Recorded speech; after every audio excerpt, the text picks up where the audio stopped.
Hi, and welcome to my mapping exercise. I have chosen the conscious dancing community as my mapping exercise.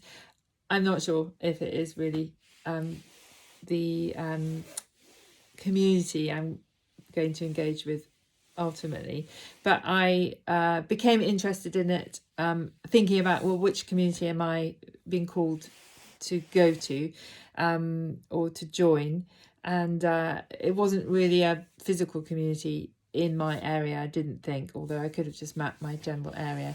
When I thought of this, I thought, oh, that's quite interesting.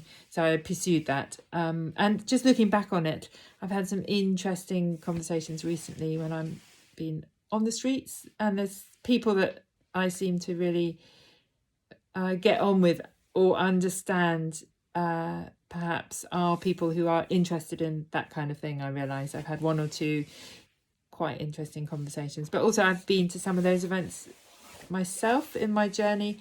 And also a few years ago I think I had a gifting of the joy of dancing, and ever since then I have really enjoyed dancing, moving in church, but also to any music in and outside of church. So it seemed like a good exercise to do. Thanks, and here we go. The first thing I did was look online, putting in things like ecstatic dance and seeing what came up. And there were online events, but also events all over the world. So, for example, School of Movement Medicine in Devon. There was a Facebook group on Meetup, ecstatic dance. Ecstatic dance quite a lot in Newport and London. I started to come across other words like Gabrielle Roth, 5 Rhythms.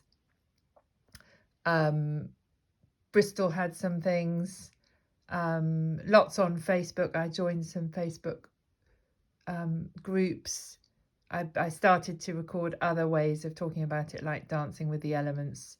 And I started to record sacred ceremony, altar, ritual, one spirit, kind of those kind of words, and then related topics that I could look into, like trance dance, healing through movement. That was my first bit of research I did. Then I thought, okay, so what is it that I'm looking at and for? And I found the term conscious dancing, which I didn't start off looking for that. I started looking for ecstatic dancing.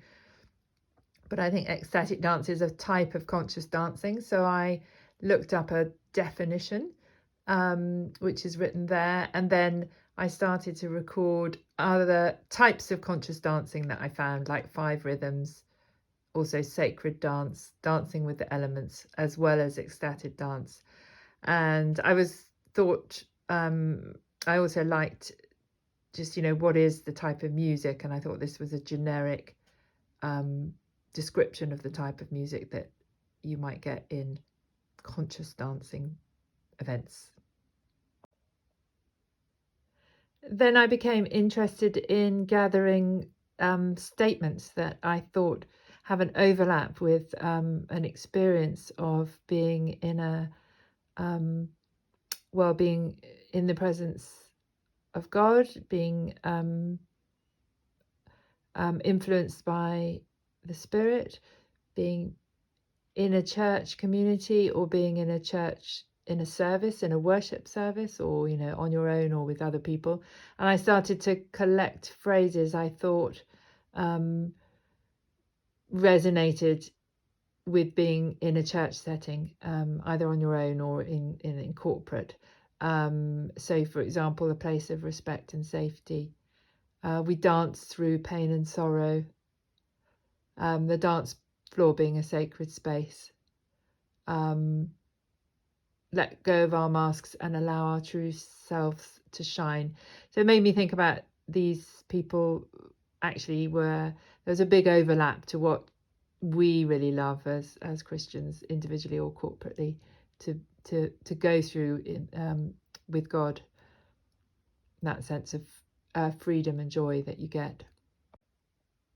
I started a new page thinking really about, I wonder if there are already Christians who are working in this space. So I Googled Christian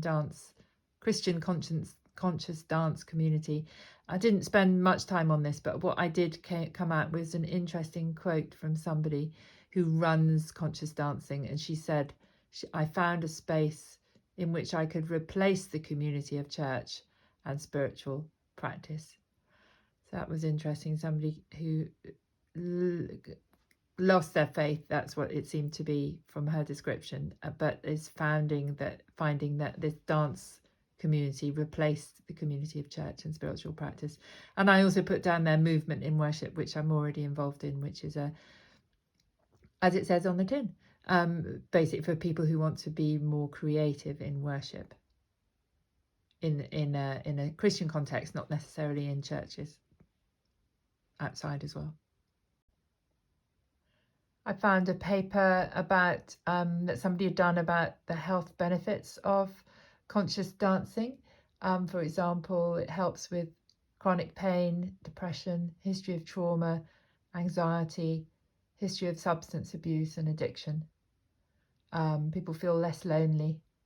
It boosts happiness and reduces stress. So I started a little page about that if I found anything about the health benefits of doing this type of movement. Finally, as I had joined a few groups on Facebook, and I started to get things in my feed about ecstatic dance, conscious dance that was happening in nearby. So there's, for example, on the 9th of April, there's something in Bristol. There's Sophie Bolton in Frome. She's doing a weekly Tuesday night ecstatic dance class. Also some Sundays outside, a kind of silent disco with headphones. And then there's also something else in Frome the last Friday of each month. So these are things that I could go to, particularly the ones in Frome. And finally, my small group facilitator reminded me that the visual arts is one of the things I was thinking about. And so we had a brief chat about what art is displayed, or how these events, how there's decoration, how the visual arts impact people who are moving at some of these events. And then it made me think, I looked at my sketchbook, and I have been doing these designs rather obsessively, so I'm thinking whether that's in line for me to pursue, is looking at how these events are, what the visual arts are at these events.